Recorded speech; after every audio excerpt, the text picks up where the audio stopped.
I jumped on to the show जैसे ही मुझे पता चला इस शो के बारे में कि वजह ये वापस से बन रहा है। इन्होंने बताया मुझे बहुत अच्छा लग रहा है इतने सालों बाद क्योंकि से आपका नाम फिर से जुड़ते हुए देख 25 साल बाद, क्योंकि 25 साल पहले बहुत ही रॉ थे सब लोग। किसी का पहला शो था, किसी का दूसरा, किसी का तीसरा। वन एक्टर जिसके साथ आप बहुत खुश थे दैट आपको वापस से उनके साथ काम करने को मिल रहा है। बहुत दोस्त मिले, बहुत धोखे खाए सबने बीच में 25 सालों में। बहुत नए दोस्त बनाए, बहुतों से लड़ाइयाँ की, दुश्मन भी बनाए। मजा बहुत एक अलग आता है जहाँ पर आपको उनके साथ में मैचअप करना पड़ता है और बोलना पड़ता है यार यार क्या बात है, थोड़ा उछलना पड़ेगा, अभी बॉडी में वो वाला जिंग लाना पड़ेगा, जिम विम करना पड़ेगा इनके साथ खड़े रहने के लिए। Shakti sir, first of all a warm welcome to Filmibeat and बहुत अच्छा लग रहा है इतने सालों बाद क्योंकि से आपका नाम फिर से जुड़ते हुए देख।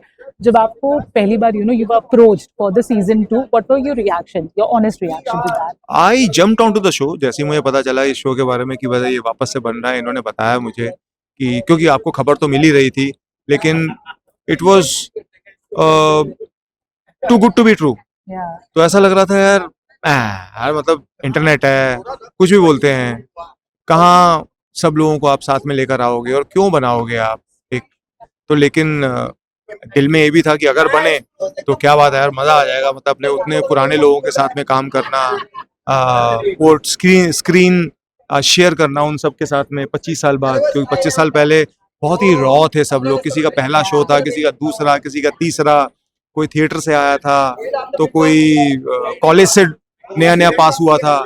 से वहां से 25 साल बाद जब सब ने अपने अपने मेन लीड शो करे हैं, उसके बीच में कईयों ने हजारों एपिसोड कर लिए, उसके बाद में आना और उसके बाद में एक साथ मिलकर एक शो के लिए काम करना, I think nostalgia. Tell me something, meeting this set of people once again. Was it a smooth ride as an actor and as friends? Like again, acting with the same characters. Anything that you want to add? What I didn't understand the question. आप मतलब अपने किरदारों से इतने सालों बाद मिलना और एक बाकी एक्टर्स के साथ काम करना, was it a smooth ride या challenges कुछ थे?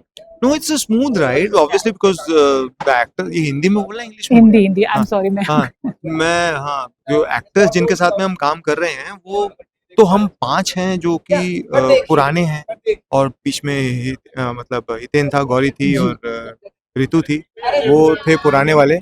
बाकी तो सब पूरी नई जनरेशन, काफी सारे लोग हैं जो नए हैं सारे के सारे। और हमेशा बहुत मजा आता है जब आप नए लोगों के साथ भी काम, पुरानों के साथ तो ऑब्वियसली एक नॉस्टैल्जिया है, एक काम करने का ऑब्वियसली आपको मन करता है कि यार एक बार वापस से काम करते हैं। लेकिन नयों के साथ में से different kind of energy all together, they bring a new fresh talent to the table. तो वो मजा बहुत एक अलग आता है जहाँ पर आपको उनके साथ में मैचअप करना पड़ता है और बोलना पड़ता है यार यार क्या बात है, थोड़ा उछलना पड़ेगा, अभी बॉडी में वो वाला जिंग लाना पड़ेगा, जिम विम करना पड़ेगा इनके साथ खड़े रहने के लिए। क्योंकि आज का ये जनरेशन बहुत फिट है। हमारे वाली जनरेशन में समोसे, वड़ा पाव, पकौड़े बहुत खाए जाते थे। आज की जनरेशन ब्लैक कॉफी वाली जनरेशन है। तो इनके साथ में खड़े रहने के लिए आपको अपने आप को रखना पड़ता है, बहुत संभाल के रखना पड़ता है। अच्छा ये बताइए सर, पुराने कास्ट के जितने भी लोग रिटेन हुए हैं इस सीजन के लिए, वन एक्टर जिसके साथ आप बहुत खुश थे दैट आपको वापस से उनके साथ काम करने को मिल रहा है, if there is one actor which you were really happy to reconnect once again? I think one, मैं तो यार आई थिंक एवरीबॉडी, मतलब बिकॉज क्या था हमारी अब उस टाइम की बात थी जब पैसे नहीं हुआ करते और कहा जाता है ना, जब आपके पास पैसे नहीं होते ना तो दोस्ती होती है, और वो जेन्युइन दोस्ती होती है। आज की डेट में सब कारों में आ रहे हैं, सबके पास अपनी अपनी इंडिविजुअल गाड़ियां हैं, बड़ी बड़ी गाड़ियां हैं। बहुत दोस्त मिले, बहुत धोखे खाए सबने बीच में 25 सालों में। बहुत नए दोस्त बनाए, बहुतों से लड़ाइयाँ की, दुश्मन भी बनाए। तो आज की डेट में ना चीजें बहुत, आदमी बहुत सीख गया है, मैच्योर हो गया है। उस टाइम पे ना बहुत रॉ थे, एवरीबॉडी वाज रॉ। तो दोस्तियां भी बड़ी रॉ थी और बहुत ना पक्की वाली दोस्तियां जो आज तक है, आज तक वो इमोशंस हैं। तो मैं किसी को ऐसे पिन पॉइंट करके नहीं बोलूंगा कि नहीं यार इसके साथ काम करना मैं चाह रहा था, उसके साथ नहीं। बट यार तब से लेकर आज तक तुलसी और मीर के साथ में तब भी यही था कि हेमंत इनके हमेशा साथ में रहेगा, हमेशा भाभी का साथ देगा। सो हमेशा से वो था, और आज भी इसको बेसिकली वही कहकर मुझे भी इन्होंने बोला था जब वापस बोल रहे थे कि it's going to be basically Ram Sita and Lakshman kind of a thing. तो but for me coming as Lakshman is not something कि आज मैं सोच रहा हूँ नहीं यार मैं तो मेन लीड कर रहा है।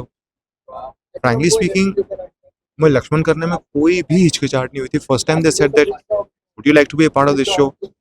उस टाइम मैं कुंडली कर रहा था, एज अ मेन लीड आप कर रहे थे, लेकिन I jumped on to this show. नहीं, this show is an emotion for me, this show was my debut show, जिसकी वजह से मैं बना, इस इंडस्ट्री में आया, जहाँ से मैंने सीखा। मतलब मैं थिएटर करता था, लेकिन आप लाइट लेना, क्यूज देना, आप बहुत सब चीजें सीखते हो जब आप कर रहे होते हो, कैमरे पे काम कर रहे हो, तो बहुत सब चीजें नई होती हैं आपके लिए। तो I think for me it's an emotion जुड़ना इस शो के साथ में। तो मतलब तुलसी हुआ, मीर हुई, दक्षा हुई, मेरी माँ जो गायत्री चाची तो खैर, गायत्री माँ जो मेरे लिए बनती है, वो काम करना लाइक सुपर। नए अपन नए हैं, ये तो बिल्कुल अलग, ये तो अलग ही एक ब्लास्टिंग एनर्जी लेकर आए हैं यार। ये रोहित है, अमन है, मैं इन्हें जानता हूँ क्योंकि जब भाग्य लक्ष्मी कर रहे थे, दूसरा वाला शो कर रहे थे, तो मिलते रहते थे, लेकिन कभी इतनी क्लोजली आप नहीं जानते क्योंकि आपने कभी साथ में काम नहीं किया। तो that's what I am saying, इनकी एनर्जी बहुत अलग है, इनके साथ भी बड़ा मजा आ रहा है काम, लेकिन पुराने वाले एक्टर्स मजा ही आ रहा है। OGs. Yeah. Thank you so much, sir. Wishing you all the best. Anything you want to say to the fans? अब फैंस का तो मैं शुक्रिया अदा करना चाहूंगा, आपके सामने नतमस्तक हूँ मैं। 25 साल पहले भी आपने इतना प्यार दिखाया और 25 साल बाद भी आपने इस शो को नंबर 1 बनाया है, और इसी तरह से आप शो को देखते रहिए, इसी तरह से आप रोज रात 10:30 बजे स्टार प्लस लगाते रहिए, और क्योंकि सास भी गई बहुत ही सीजन 2 देखते रहिए, और इस शो को नंबर 1 बनाए रखिए आप। Thank you so much.